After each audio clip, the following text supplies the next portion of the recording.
Assalamualaikum warahmatullahi wabarakatuh. Salam sejahtera buat kita semua. Anak-anakku sekalian, bertemu lagi dengan Pak Robert ya. Hari ini kita akan belajar tentang bahasa Indonesia SMP kelas 7, bab 7 subbab yang A, yaitu mengenal dan memahami surat pribadi dan surat dinas. Nah, anak-anakku sekalian, yang pertama kita pelajari yaitu pengertian dan fungsi surat. Apa itu pengertian surat? Nah, surat adalah sarana informasi tertulis yang dilakukan oleh suatu pihak untuk menyampaikan suatu informasi atau berita dan sebagai sarana komunikasi kepada pihak lain. Nah, anak-anakku sekalian, jika kita menelaah pengertian dari surat di atas, maka kita bisa menyimpulkan bahwa ternyata fungsi utama surat adalah sebagai sarana komunikasi kepada pihak lain, juga untuk menyampaikan suatu informasi dan berita.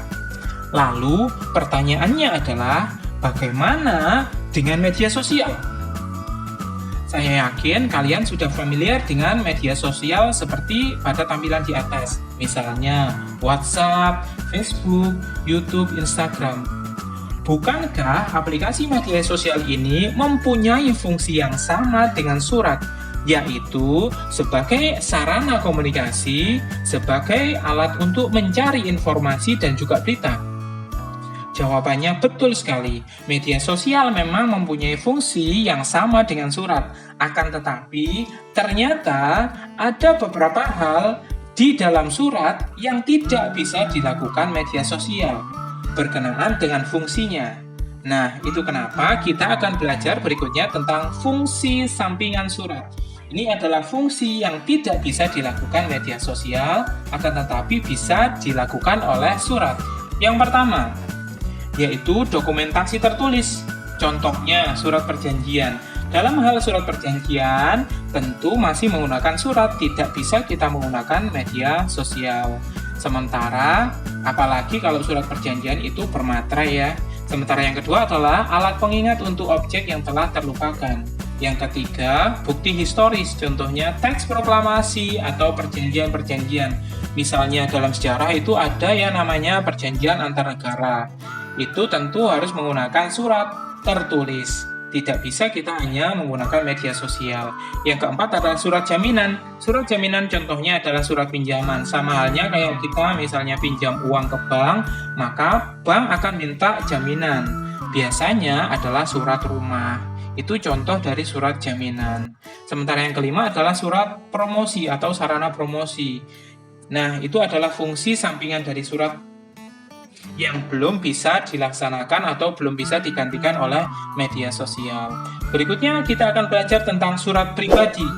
Adapun yang kita pelajari pada surat pribadi, ini sudah saya buatkan peta konsepnya. Yang pertama adalah tentang pengertiannya, pengertian surat pribadi, jenis-jenisnya, unsurnya, ciri-ciri, dan yang terakhir adalah praktik mengidentifikasi dari surat pribadi itu sendiri. Langsung saja kita mulai ya, dari pengertian surat pribadi. Pengertian surat pribadi adalah bentuk komunikasi tertulis berupa surat menyurat yang dilakukan oleh seseorang kepada orang lain sebagai bentuk pribadi, bukan mewakili atau urusan berkaitan dengan kelembagaan atau kedinasan atau resmi. Sekali lagi, surat pribadi ini mewakili pribadi. Itu adalah pengertian dari surat pribadi ya. Berikutnya catatan tambahannya adalah surat pribadi biasanya dikirimkan kepada orang tua, teman, sanak saudara, atau perorangan yang sudah kita kenal, yang penulisannya menggunakan bahasa sehari-hari dengan memperhatikan etika sopan santun, apalagi jika surat itu kita tujukan kepada orang tua. Tentu dalam penulisan surat pribadi kita harus memperhatikan etika sopan santun dalam penulisan surat pribadi tersebut. Kita lanjutkan ya. Berikutnya adalah kita belajar tentang jenis surat pribadi. Berdasarkan hubungan antara pengirim dan penerima surat, maka surat pribadi bisa dibedakan menjadi dua jenis. Yang pertama yaitu surat pribadi kekerabatan. Kekerabatan itu berarti kekeluargaan, masih ada hubungan darah, masih satu keluarga, itu yang dimaksud dengan kekerabatan. Surat yang dikirimkan kepada anggota keluarga atau kerabat yang berisi informasi atau permasalahan sehari-hari, dan juga menggunakan sapaan keakraban yang ditandai dengan imbuhan da. Ini contohnya misalnya Kakanda, ayahanda, ibunda, cucunda. Nah, itu adalah contoh dari surat pribadi kekerabatan. Berikutnya yang kedua adalah surat pribadi persaudaraan. Surat ini adalah surat yang dikirimkan seseorang kepada orang lain yang tidak memiliki hubungan kekerabatan atau hubungan keluarga. Misalnya, teman lama, sahabat karib, sahabat pena, atau orang yang baru dikenal, atau yang berjasa kepada kita. Adapun isi surat itu biasanya bisa berupa ucapan ulang tahun, ucapan duka cita, ucapan terima kasih, atau ucapan permintaan maaf. Itu adalah jenis surat pribadi ya, ada 2 ya. Berikutnya kita akan belajar tentang unsur yang ada pada surat pribadi. Yang pertama, dalam surat pribadi biasanya dilengkapi dengan adanya tanggal surat. Yang kedua, ada alamat surat. Ketiga, pembuka surat. Yang keempat, pendahuluan surat. Kelima, isi surat. Yang keenam, penutup surat. Yang ketujuh, nama pengirim. Dan yang kedelapan adalah tanda tangan. Ini adalah unsur-unsur yang ada di dalam surat pribadi. Catatan tambahan, surat pribadi merupakan bentuk komunikasi interaktif antara orang pertama selaku pengirim dan orang kedua selaku penerima. Isi surat pribadi berkaitan dengan masalah pribadi, menanyakan kabar atau keperluan pribadi, dan tujuan komunikasi pribadi yang lainnya. Itu adalah unsur pada surat pribadi ya. Berikutnya adalah ciri-ciri surat pribadi. Adapun ciri-ciri dari surat pribadi yang pertama adalah, ini ciri-cirinya ya, ini digunakan untuk mempermudah kalian melihat surat itu termasuk surat pribadi atau bukan. Yang pertama adalah memiliki unsur tanggal surat, alamat surat, pembuka surat, isi surat, penutup surat, nama pengirim, dan tanda tangan. Ini nomor 1 ini sama halnya dengan unsur surat tadi ya sebenarnya. Yang kedua adalah isi surat pribadi berkaitan dengan masalah pribadi, seperti menanyakan kabar, keperluan pribadi, dan tujuan komunikasi pribadi yang lainnya. Artinya untuk keperluan pribadi ya, bukan untuk keperluan kedinasan atau pekerjaan. Yang ketiga adalah menggunakan bahasa non-formal atau tidak resmi. Ini biasanya seperti bentuk suratnya seperti obrolan sehari-hari, namun tetap sopan dan santun, apalagi kalau yang tujuan suratnya untuk orang tua kita. Yang keempat adalah tidak dilengkapi dengan kepala surat atau kop. Ini kalau tidak ada kopnya bisa dipastikan, hampir pasti itu adalah surat pribadi. Kita lanjutkan ya. Nah, ini adalah contoh surat pribadi. Kita bacakan saja ya. Jombang 16 Maret 2021. Sahabatku Elvira di Jogja. Salam manis. Hai Elvira, gimana kabarmu? Moga-moga kamu sehat selalu ya. Aku di Jombang juga sehat. Fir, sudah lama kita nggak berjumpa. Aku sudah lama nggak ke rumah nenekku di Jogja. Karena pandemi ini, kita harus lebih banyak di rumah. Aku sudah rindu berkunjung ke rumah nenek dan bermain denganmu. Oh iya, aku ingin bercerita kegiatanku selama masa pandemi ini. Di kotaku, Jombang, saat ini diberlakukan PSBB. Jadi, aku tidak boleh pergi-pergi, kecuali ada urusan sangat penting atau mendesak. Bapak ibu guruku juga memperlakukan pembelajaran jarak jauh. Untuk mengisi waktu di rumah, setelah selesai belajar, aku dan ibu membuat masker dari kain perca motif. Ini beberapa kain masker buatanku, kukirimkan untukmu. Bagus kan masker buatanku? Pakailah masker ini kalau kamu keluar rumah ya. Semoga kamu juga bersabar menghadapi masa pandemi ini ya. Semoga pandemi ini segera berlalu dan kita dapat bertemu dalam keadaan yang sehat. Sekian surat dariku. Lain waktu kita sambung lagi. Salam kangen, sahabatmu Jihan Salma.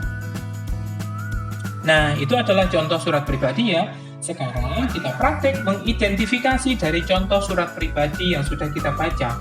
Yang pertama, surat pribadi tersebut dikirim oleh Jihan Salma di Jombang kepada sahabatnya Elvira di Jogja. Kita bisa tahu ini pengirimnya pengirimnya dari bagian bawah ini, yaitu yang tanda tangan. Berarti ini pembuat suratnya.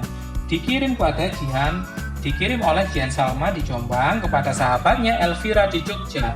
Ini kita bisa tahu dari sini di Jogja ya. Berikutnya tentang identifikasi yang kedua, yaitu ragam bahasa yang digunakan oleh Jihan termasuk ragam bahasa santai, tidak formal. Ini menunjukkan mereka sudah akrab.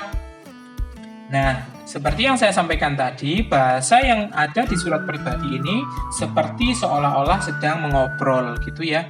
Berikutnya yang ketiga adalah, pada surat pribadi tersebut, isi surat, Jihan menanyakan kabar sahabatnya Elvira di Jogja. Dan sekaligus menceritakan kegiatannya selama pandemi. Itu adalah identifikasi yang ketiga. Nah, yang keempat, dalam surat pribadi tersebut terdapat tanggal surat, alamat surat, pembuka surat, pendahuluan, isi, penutup surat, dan nama-nama pengirim, dan juga tanda tangan. Ini sama halnya dengan unsur-unsur surat pada surat pribadi. Nah, itu adalah praktek mengidentifikasi dari surat pribadi ya. Kita lanjutkan pada surat dinas. Sama halnya dengan surat pribadi tadi, sudah saya buatkan peta konsepnya. Kita akan belajar tentang pengertian surat dinas, jenis surat dinas, unsur surat dinas, ciri-ciri surat dinas, dan juga praktek mengidentifikasi dari surat dinas itu sendiri. Langsung saja kita menuju kepada pengertian surat dinas. Surat dinas adalah surat yang ditulis dalam situasi formal dan untuk kepentingan formal. Surat dinas ini dapat ditulis oleh pribadi atau atas nama suatu lembaga pemerintahan, perusahaan, atau organisasi yang ditujukan kepada lembaga. Ini adalah pengertian dari surat dinas. Catatan tambahannya adalah dalam penulisannya menggunakan bahasa resmi sehingga lebih mudah dibandingkan dengan surat pribadi karena memang menggunakan bahasa resmi lebih mudah ya. Surat dinas tidak memerlukan bahasa yang berbunga-bunga, akan tetapi bahasa surat resmi biasanya berisi singkat, jelas, serta berpola tetap. Itu adalah ciri dari surat dinas. Nah, jenis surat dinas kita bagi menjadi 5. Yang pertama, surat permohonan. Biasanya digunakan untuk meminta bantuan yang ditujukan kepada sebuah instansi atau perorangan yang biasanya memegang jabatan atau kewenangan. Yang kedua adalah surat tugas, surat yang disampaikan pada satu atau beberapa orang untuk menjalankan tugas tertentu oleh instansi, organisasi, atau perusahaan. Jadi ada pegawainya yang ditugaskan oleh perusahaan, itu contoh surat tugas ya. Yang ketiga adalah surat perizinan. Surat ini dikirim oleh instansi, organisasi, perusahaan, atau perorangan untuk mendapatkan izin. Dan dibedakan menjadi 2, yaitu meminta izin untuk mengikuti kegiatan atau sebaliknya, meminta izin untuk tidak mengikuti kegiatan. Itu adalah contoh surat perizinan ya. Berikutnya adalah surat pemberitahuan, yaitu berisi pemberitahuan kepada semua anggota dalam suatu kelompok atau organisasi. Contoh, surat pemberitahuan antara lain, surat pengumuman, surat edaran, atau surat pernyataan. Yang kelima adalah surat undangan, dibuat seseorang atau instansi yang ditujukan kepada seseorang atau instansi untuk menghadiri suatu acara. Ini adalah contoh dari surat undangan. Itu adalah jenis-jenis surat ya, dibagi menjadi 5. Kita lanjutkan pada unsur surat dinas. Nah, seperti yang kita ketahui, surat dinas ini unsur-unsurnya pasti lebih kompleks jika dibandingkan dengan surat pribadi. Kenapa? Karena yang pertama, ada kop surat, sementara di surat pribadi tidak ada. Berikutnya adalah nomor surat, ada perihal atau hal surat, ada tempat dan tanggal, alamat surat, salam pembuka, pembuka surat, isi surat, penutup surat, salam penutup, tanda tangan, dan yang ke-12 ini adalah termasuk dari ciri-ciri dari surat dinas. Untuk mempermudah kalian, biasanya di dalam surat dinas, penulisnya di bagian bawah ditulis jabatannya. Itu yang membedakan antara surat dinas dengan surat pribadi. Dan yang terakhir adalah nama pengirim surat. Itu adalah unsur-unsur yang ada di dalam surat dinas ya. Berikutnya adalah catatannya. Catatan tambahan ya. Isi surat dinas bersifat resmi dengan penggunaan bahasa yang lebih mudah karena menggunakan bahasa resmi dan baku. Ini berbeda halnya saat membuat surat pribadi yang harus mempertimbangkan kepada siapa surat ditujukan. Jika pada orang yang lebih tua, maka harus memperhatikan etika dan bahasa yang santun. Ini lebih repot ya kalau pakai surat pribadi, sementara surat dinas dianggap lebih mudah karena menggunakan bahasa resmi atau bahasa baku. Berikutnya tentang ciri-ciri surat dinas. Ini adalah ciri-ciri untuk mempermudah kalian mengidentifikasi dari surat dinas. Yang pertama adalah terdapat kepala kop atau kepala surat yang menyebutkan nama lembaga atau instansi yang mengeluarkan surat resmi tersebut. Ini ciri yang pertama. Yang kedua adalah terdapat salam pembuka dan salam penutup sebagai bentuk sopan santun berkomunikasi. Sementara pada surat pribadi ada yang tidak diwajibkan menulis salam pembuka atau salam penutup. Sementara untuk surat dinas lazimnya atau umumnya bisa menggunakan salam pembuka dan salam penutup. Yang ketiga adalah terdapat nomor surat, perihal, tanggal surat, alamat tujuan, dan lampiran jika ada. Ini berkenaan dengan unsur-unsur pada surat dinas. Kalian hafalkan ya unsurnya. Yang keempat adalah dibuat dengan bahasa singkat, padat, dan efektif, serta mudah dipahami konteks isi suratnya. Yang kelima, disertai tanda tangan pejabat atau atasan yang mewakili lembaga pengirim surat. Juga stempel, ini jika ada stempelnya. Nah, itu adalah ciri-ciri dari surat dinas. Sekarang kita contohkan surat dinas. Ini adalah contoh dari surat dinas ya. Ini yang dimaksud dengan kop surat. Ini adalah kop suratnya. Ini adalah tanggal surat. Kenapa tidak ada kotanya? Karena biasanya di dalam kop surat itu jika dicantumkan nama kotanya atau alamatnya, maka di depan tanggal tidak perlu ditambahi nama tempat pembuatan suratnya. Terus kemudian ada nomor surat, lampiran, perihal. Terus ini adalah tujuan suratnya, yaitu yang terhormat pengelola Gedung Geraha Berdikari Mojo Agung di tempat. Dengan hormat, SMP Negeri 1 Mojo Agung, Jalan Veteran, nomor 452, akan mengadakan kegiatan Purnawiyata. Kegiatan tersebut diadakan pada hari Sabtu, tanggal 26 Juni 2021. Waktunya jam 8 sampai dengan 12 waktu Indonesia Barat. Tempatnya Gedung Geraha Berdikari Mojo Agung. Acara kegiatan Purnawiyata tahun ajaran 2020-2021. Kami memohon kepada pengelola Gedung Geraha Berdikari Mojo Agung untuk mengizinkan kami menggunakan Gedung Geraha Berdikari Mojo Agung untuk acara tersebut. Sebagai bahan pertimbangan, kami lampirkan jadwal kegiatan. Atas perhatian dan terkabulnya permohonan ini, kami ucapkan terima kasih. Nah, itu adalah contoh dari surat dinas ya. Sekarang kita belajar tentang mengidentifikasi, praktek mengidentifikasi dari surat dinas. Yang pertama, surat dinas tersebut dikirim oleh sebuah kepanitiaan, yaitu Panitia Purnawiyata SMP Negeri 1 Mojo Agung kepada pengelola Gedung Geraha Berdikari. Ini bisa kita ketahui dari kopnya, berisi tentang panitia kegiatan Purnawiyata. Terus kepadanya ini bisa dilihat dari yang terhormat pengelola Gedung Geraha Berdikari, berarti surat itu ditujukan pada pengelola Gedung Geraha Berdikari. Berikutnya yang kedua adalah surat dinas tersebut menggunakan bahasa ragam, bahasa baku atau bahasa resmi. Itu namanya surat dinas, pasti pakai bahasa resmi atau bahasa yang baku. Kemudian yang ketiga adalah isi surat tersebut adalah permohonan menggunakan Gedung Geraha Berdikari Mojo Agung untuk kegiatan Purnawiyata SMP Negeri 1 Mojo Agung. Kegiatan tersebut akan dilaksanakan pada Sabtu 26 Juni 2021 pukul 8 sampai dengan 12 waktu Indonesia Barat. Isi surat ini bisa diperoleh dari isi surat ini ya, yang dimaksud dengan isi surat. Kegiatan tersebut diadakan dan sebagainya sampai pada kami memohon pengelola gedung dan sebagainya. Ini adalah isi suratnya. Nah, itu adalah praktek mengidentifikasi surat dinas ya. Anak-anakku sekalian, itu tadi tentang mengenal dan memahami surat pribadi dan surat dinas. Semoga apa yang kita pelajari hari ini bisa bermanfaat dan bisa menjadi ilmu yang berguna buat kalian semua. Ada kurang lebihnya, Pak Robert mohon maaf. Akhirul kalam, wabillahi taufiq wal hidayah, wal inayah. Assalamualaikum warahmatullahi wabarakatuh. Terima kasih.